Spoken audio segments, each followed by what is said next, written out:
നമ്മൾ മലയാളികളുടെ ഒരു ഉത്സവമാണ് ഫിലിം ഫെസ്റ്റിവൽ.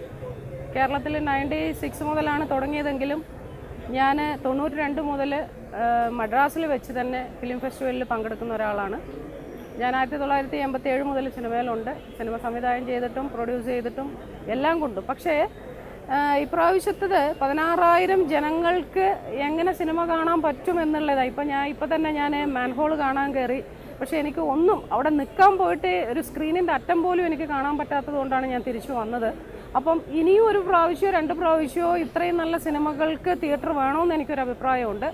പിന്നെ രണ്ടാമത്തേതെന്ന് പറഞ്ഞു കഴിഞ്ഞാൽ ഇത് സിനിമയുടെ ഉത്സവമാണ്. ഈ സിനിമാക്കാരുടെ ഉത്സവത്തിൽ സിനിമാ സംബന്ധമായിട്ടുള്ള ആളുകൾ വേണം ഇതിന്. ഇപ്പോൾ നിശാഗന്ധിയിൽ നമ്മൾ പാസുമായിട്ട് പോകുമ്പോൾ പോലും നമ്മളോട് ഇവിടെ നിൽക്കാൻ പാടില്ല, നിങ്ങൾ ഇവിടുന്ന് മാറിപ്പോ എന്ന് പറയുന്ന അവസ്ഥയിലോട്ട് യാതൊരു സിനിമയുമായിട്ട് ഒരു പുലബന്ധമില്ലാത്ത ആൾക്കാർ നമ്മളോട് സംസാരിക്കുമ്പോൾ വളരെ വിഷമം തോന്നുന്നുണ്ട്. കാരണം ഞാൻ പാസ് അടക്കം കയറി വന്നപ്പോൾ പോലും എന്നോട് പറഞ്ഞത് നിങ്ങൾ ഇവിടെ നിൽക്കാൻ പാടില്ല, നിങ്ങൾ പുറകെ പോകണോ, ഇതാണ്. ലാസ്റ്റ് എന്നെ ഡയറക്റ്റ് ചെയ്തിരിക്കുന്ന പല വലിയ വലിയ വ്യക്തികൾ, ഈവൻ ഞാൻ ഭരതൻ, ഭദ്രൻ, PN മേനോൻ, പ്രിയദർശൻ, IV ശശി മുതൽ കൊണ്ട് ഇവിടുത്തെ തലതൊട്ടപ്പന്മാർ സകലര പടത്തിലും അഭിനയിച്ചൊരു വ്യക്തിയാണ്. അപ്പോൾ എന്നെ തിരിച്ചറിയാൻ പറ്റാത്തവർക്ക് പിന്നെ ഇനി ആരെ തിരിച്ചറിയാൻ പറ്റും? കഴിഞ്ഞ വർഷം ബീന പോൾ മാഡത്തിനോട് പറഞ്ഞെന്ന് നിങ്ങൾ ഇങ്ങോട്ട് കടക്കാൻ പറ്റില്ല, അങ്ങനെ ഇങ്ങനെ. അപ്പോൾ ഇങ്ങനെയുള്ള ഒരു സന്ദർഭം വരുമ്പോൾ നമ്മൾ ആദ്യം ഈ ഒരു വലിയ ഒരു ഇവൻ്റ് നടക്കുമ്പോൾ സിനിമാക്കാരെ കറക്റ്റ് തിരിച്ചറിയാൻ പറ്റുന്നവരെ വേണം അവിടെ വിന്യസിക്കാൻ എനിക്കൊരു അഭിപ്രായമുണ്ട്. രണ്ടാമത്തത്, ഇന്നലെ ഇവിടെ ഒരു ട്രഡീഷണൽ ഫോറം നമുക്ക് ഉണ്ടായിട്ടുണ്ട്. കേരളത്തിൻ്റെ തനതായ കൾച്ചറൽ കൊട്ടും പാട്ടും മുള കൊണ്ടുള്ള ഉപകരണങ്ങൾ കൊണ്ടുള്ള പാട്ടും കൂത്തും ഒക്കെ പറഞ്ഞ് ഇവിടെ ഒരു സ്റ്റേജ് ഇന്നലെ ഉദ്ഘാടനം ചെയ്തു. അത് ആ ഉദ്ഘാടനത്തിൽ പെങ്കൊച്ച് പാട്ട് റിഹേഴ്സൽ ചെയ്യുമ്പോഴൊക്കെ ഞാൻ വിചാരിച്ചത് അതൊരു എന്താ പറയുക, ഒരു ലൈറ്റ് മ്യൂസിക് ഇല്ലെങ്കിൽ ഒരു രാത്രിയാകുമ്പോൾ ഒരു ഗാനമേള ആയിരിക്കും എന്ന് വിചാരിച്ച് നിന്നിരുന്നു. പക്ഷേ സന്ധ്യ 7:30 മണിക്ക് ഞാൻ അവിടെ വന്നപ്പോൾ കമൽ സാറ് വളരെ ഉത്സാഹത്തോടു കൂടെ പറഞ്ഞു, നമ്മുടെ നാടിൻ്റെ കൾച്ചർ എല്ലാം ഇവിടെ ഇന്ന് പ്രദർശിപ്പിക്കും. ഓരോ ദിവസവും ഓരോരുത്തർക്ക് വേണ്ടിയാണ് ഈ ഒരു സംഭവം ഇവിടെ അതായത് കൈകൊട്ടി കളി, ഡ്രംസ് മുട്ട്, നമ്മുടെ നാടൻ കലാരൂപങ്ങൾ എല്ലാം ഇവിടെ പ്രദർശിപ്പിക്കുന്നു പറഞ്ഞിട്ട്. പക്ഷേ ഉദ്ഘാടന ദിവസം തന്നെ ഗിറ്റാറും ഡ്രംസും ഉള്ള ഒരു ഫ്യൂഷനാണ് ഞാൻ കണ്ടത്. അവർ പാടിയ പാട്ട് ചിലപ്പോൾ നാഗത്താൻ പാട്ടുകളും ഇല്ലെങ്കിൽ പഴയ കാലത്തെ പാട്ടുകളുടെ വരികളാണെങ്കിൽ പോലും അവർ എടുത്തിരിക്കുന്ന മ്യൂസിക്കൽ ഇൻസ്ട്രുമെൻസും ഫുൾ വെസ്റ്റേൺ ആണ്. അതെങ്ങനെ ഇവിടെ നമ്മുടെ കേരളത്തിൻ്റെതായി വരും? അതെനിക്ക് വളരെ വേദനാജനകമായിട്ടുണ്ട്. കാരണം അത് ചിലപ്പോൾ കമൽ സാറിന് ശ്രദ്ധിക്കാൻ പറ്റിയിട്ടുണ്ടാവില്ല. അതിൻ്റെ കോർഡിനേറ്റർ എന്ന് പറയുന്നത് സജിതാ മഠത്തിലാണെന്നൊക്കെയാണ് ഞാൻ പറഞ്ഞത്. പക്ഷേ അവർ ഒരു പ്രാവശ്യം ഈ പാട്ട് എങ്ങനെയാണെന്ന് കാണേണ്ടിയിരുന്നു. അവർ കണ്ടതിന് ശേഷം മാത്രമാണ് അവർ അപ്രൂവൽ കൊടുക്കാൻ പാടുള്ളൂമായിരുന്നു. കാരണം ഇന്നലെ ഒരു 10-100 പേര് ഇവിടെ സംസാരിക്കുന്നതൊക്കെ ഞാൻ കേട്ടത് അതാണ്. എന്താണ് നാടൻ കലാരൂപം എന്ന് പറഞ്ഞിട്ട് ഇങ്ങനെയൊരു സംഭവം ഇവിടെ അവതരിപ്പിച്ചത് എന്ന്. അപ്പം എനിക്ക് ഉത്തരം പറയാൻ, കാരണം നമ്മുടെ സിനിമാക്കാരാണ്, പെട്ടെന്ന് എനിക്കൊരു ഉത്തരം പറയാൻ പറ്റിയിട്ടില്ല. അപ്പോൾ അത് തന്നെയാണ് ഞാൻ അവർക്ക് വേണ്ടി, ഈ മൊത്തം ആളുകൾക്ക് വേണ്ടിയും കേരളത്തിൻ്റെ സംസ്കാരം കാത്തു സൂക്ഷിക്കുന്ന ഒരു സ്ത്രീ എന്ന നിലയിൽ ഞാനും പറയുന്നു, ഇനിയുള്ള ഇവിടെ വരുന്ന കേരളത്തിൻ്റെ സാംസ്കാരിക കലകളെ ഇതുപോലത്തെ ഈവനിൽ ഈ വൈകുന്നേരം 7:30 മണി മുതൽ പ്രദർശിപ്പിക്കുന്നത് തീർച്ചയായും 100% കേരളത്തിൻ്റെത് തന്നെ ആയിരിക്കണം, ട്രഡീഷണൽ. അതാണ് എനിക്ക് ഏറ്റവും കൂടുതൽ അഭ്യർത്ഥിക്കാനുള്ളത്. കാരണം നമ്മുടെ ദേശത്തോട്ട് വരുന്ന 7 രാജ്യത്തിലുള്ള ആളുകൾക്ക് നമ്മുടെ കൾച്ചർ എന്താണെന്ന് കാണിച്ചു കൊടുക്കുന്നതാണ് ഈ 7:30 മണിക്കുള്ള ലൈവ്. അത് ദയവ് ചെയ്ത് നിങ്ങൾ നമ്മുടെ സംസ്കാരത്തെ ഉയർത്തിപ്പിടിക്കുന്ന സംഭവം തന്നെ ആയിരിക്കണം എന്നാണ് എനിക്ക് പറയാനുള്ളത്. ഇതിൽ എനിക്ക് ഏറ്റവും ഇഷ്ടപ്പെട്ടത് നിശാഗന്ധിയിൽ നമ്മൾ എൻട്രൻസിൽ തന്നെ നമ്മൾ എൻട്രി ചെയ്യുമ്പം തന്നെ നമ്മുടെ ഹാർട്ട് ബീറ്റിനേക്കാൾ ത്രസിപ്പിക്കുന്ന വിധത്തിലുള്ള ഒരു മ്യൂസിക് ഇത് ബാക്ക്ഗ്രൗണ്ടിൽ കേട്ടു. നമ്മൾ നോക്കുമ്പോൾ അത് പലവിധ മുള കൊണ്ടുണ്ടാക്കിയ ഇൻസ്ട്രുമെൻറ്റ്സ് കൊണ്ട് കുറേ നല്ല കലാകാരന്മാർ, അതിനെ കടത്തി വെക്കാൻ ഇപ്പോൾ ഇവിടെ ഒന്നും ഒരു കല ഉണ്ടായില്ല എന്ന് തന്നെ പറയാം. കാരണം അത്രയ്ക്ക് അതിമനോഹരമായിട്ടാണ് അവർ ആ ബാൻഡ് നമുക്ക് പിന്നെ പ്ലേ ചെയ്ത് കാണിച്ചത്. പലതരത്തിലുള്ള മുള കൊണ്ടിരിക്കുന്ന തോല് കൊണ്ടിരിക്കുന്ന ഡ്രം പോലത്തതും വളരെ മനോഹരമായിട്ട് കേരളത്തിൻ്റെ തനതായ ട്രൈബൽസ് ഉപയോഗിക്കുന്ന ഒട്ടുമിക്ക സംഭവങ്ങളും ഞാൻ അവിടെ കണ്ടു. അതിവിടെ കൊണ്ടുവന്നിട്ട് ഇത് ഓപ്പണിങ്ങിൽ നമുക്ക് വേണ്ടി പ്രസൻറ്റ് ചെയ്ത എല്ലാ ഭാരവാഹികളോടും എനിക്ക് വളരെ നല്ലൊരു താങ്ക്സ് പറയാനുണ്ട്. ഇൻ്റർനാഷണൽ ലെവലിൽ എത്തുക എന്ന് പറയുന്നത്, ഞാൻ ബ്രസീൽ പോലെയുള്ള രാജ്യത്ത് 7 പ്രാവശ്യം ഞാൻ പോയിട്ടുള്ളതാണ്. അവിടുത്തെ ലംബാഡ പോലെയുള്ള ആ ഒരു കൾച്ചറൊന്നും ബ്രസീലിയൻ സിനിമകൾ ഇവിടെ വരുന്നുണ്ടെങ്കിൽ പോലും അതൊന്നും നമുക്കൊരിക്കലും ആ ഒരു അറ്റത്ത് നമ്മൾ എത്തില്ല. കാരണം നമ്മുടെ സംസ്കാരം, ഇന്ത്യക്കൊരു സംസ്കാരമുണ്ട്, അതിലുപരി കേരളത്തിനൊരു സംസ്കാരമുണ്ട്.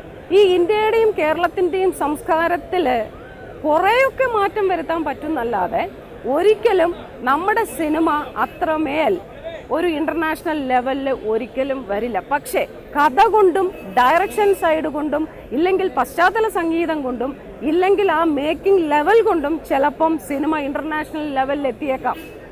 അല്ലാതെ ഒരിക്കലും അതുപോലത്തെ ഒരു എന്താ പറയുക, ഒരു സെൻസർ ഇല്ലാതെ ഇല്ലെങ്കിൽ അതുപോലത്തെ ഒരു മേക്കിങ്ങിലോട്ട് നമുക്കിവിടെ ഇപ്പോഴും നമുക്കതിന് സാങ്ഷൻ ഇല്ല. കാരണം ഉണ്ടായാൽ നമ്മുടെ വരും തലമുറ എങ്ങനെയായിരിക്കും എന്നുള്ളൊരു പേടിയും, നമ്മുടെ സംസ്കാരത്തെ ചോദ്യം ചെയ്ത ഒരു കലയായി സിനിമ മാറുമോ എന്നൊക്കെ വെച്ചായിരിക്കാം അതിനൊരു എ സർട്ടിഫിക്കറ്റും യു സർട്ടിഫിക്കറ്റും കൊടുക്കുന്ന അവസ്ഥ വരുന്നത്.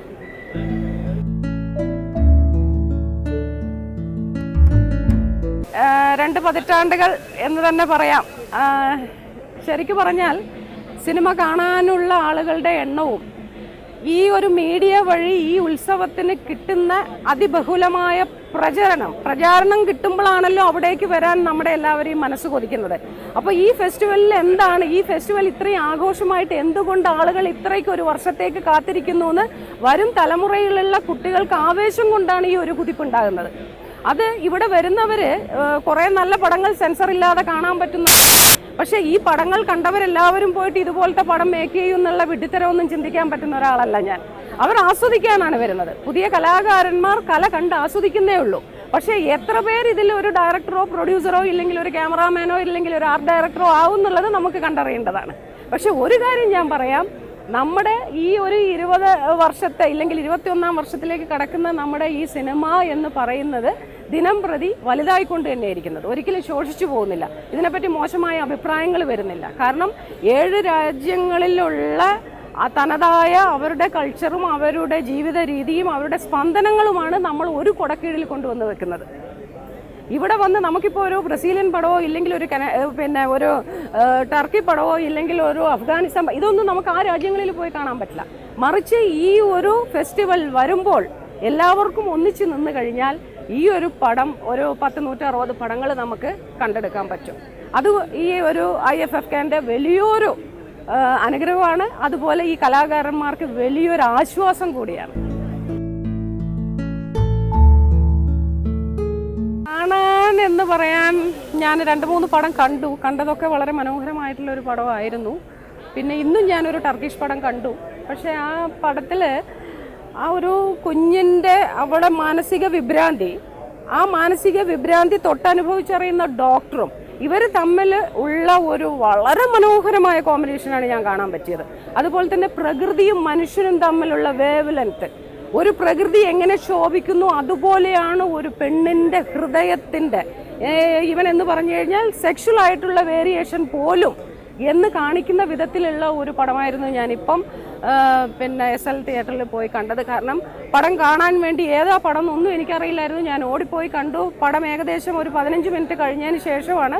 പക്ഷേ ടർക്കിഷ് പടമെന്ന് മാത്രമേ എനിക്കറിയാൻ പറ്റുള്ളൂ. പേര് ഞാൻ നോക്കിയില്ല. നല്ലൊരു പടമാണത്. അതേപോലെ തന്നെ മാൻഹോൾ, അതിൻ്റെ ഡയറക്ടർ എന്നോട് പറഞ്ഞായിരുന്നു എന്തായാലും ചേച്ചി കാണണമെന്ന്. പക്ഷേ ഒരു പെൺകൂട്ടായ്മയുടെ പടമാണ്. ഞാനിവിടെ വന്നപ്പോഴത്തേക്കും സീറ്റിൽ മൺതരി താഴോട്ട് വീഴാൻ പറ്റാത്ത അത്രയ്ക്ക് ജനങ്ങളായിരുന്നു. അതിൽ പുറത്തോട്ട് വന്ന റിപ്പോർട്ട് എന്ന് പറഞ്ഞാൽ അതിമനോഹരമായിട്ടൊരു പടം എന്നായിരുന്നു.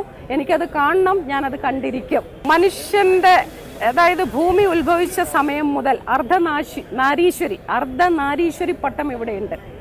കാരണം വിഷ്ണുവും മഹാദേവനും ചേർന്ന് പല പല സംഭവങ്ങളിലും പല ഋഷിമാരെയൊക്കെ മനസ്സ് മാറ്റിയെടുക്കാൻ ഇവർ പല ഇങ്ങനെയുള്ള വേഷങ്ങളിൽ വന്നിട്ടുണ്ട്. പക്ഷേ അതൊരു അനുഗ്രഹീതമായിട്ടുള്ള ജന്മമാണ്.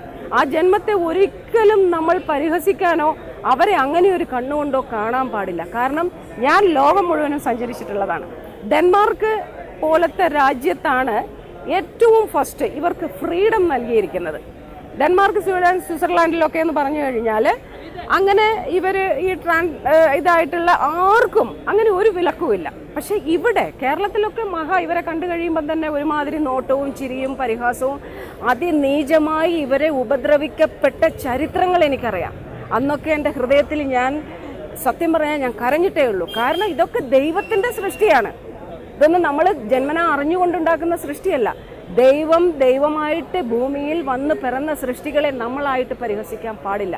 അവർക്കൊരു മുൻതൂക്കം കൊടുത്ത് അവരുടെ സിനിമകളിൽ ഇവിടെ പ്രദർശിപ്പിച്ച് ഈ ഉദ്ഘാടന ചടങ്ങിൽ തന്നെ അവർക്ക് ഫസ്റ്റ് ഡെലിഗേറ്റ് പാസ് കൊടുത്ത് അവരെ ആദരിച്ചതിൽ സത്യമായും പറയാം ഈ IIFK എനിക്ക് വളരെ ഹൃദയപൂർവ്വമുള്ള നന്ദി അറിയിക്കുന്നു ഞാൻ.